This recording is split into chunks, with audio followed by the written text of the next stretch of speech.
Hello and welcome to another Hextom video tutorial. Today I'm going to be demonstrating the new backup and restore feature for the Translate My Store app.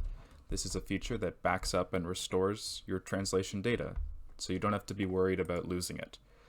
So you can access this feature from the Translation Backup and Restore page inside our app right here.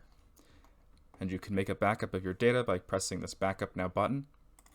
So this can take a few minutes to complete, so I'm going to skip ahead to when that's done for you.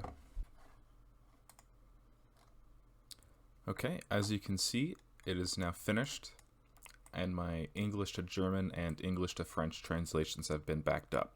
So what I'm going to do now is I'm going to remove my German translation, and I'm going to show you how you can use this feature to restore translations that are lost. Okay, so I've removed the German language from my store and then added it back again. As you can see, where I had full translations just like the French, I've now lost all my translation data.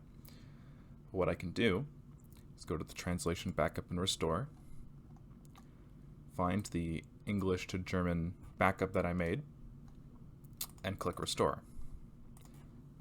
So I'm going to cut again to when that's done in a few minutes.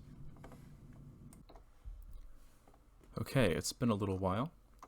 The restoration is now done. You can see the number of restored items and words over here on the right.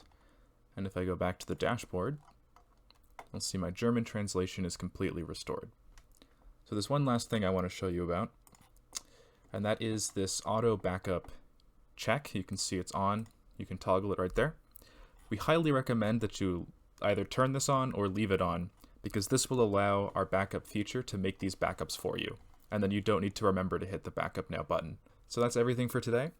As always, if you have any questions about this or any of our other features, please feel free to email us at help@hextom.com.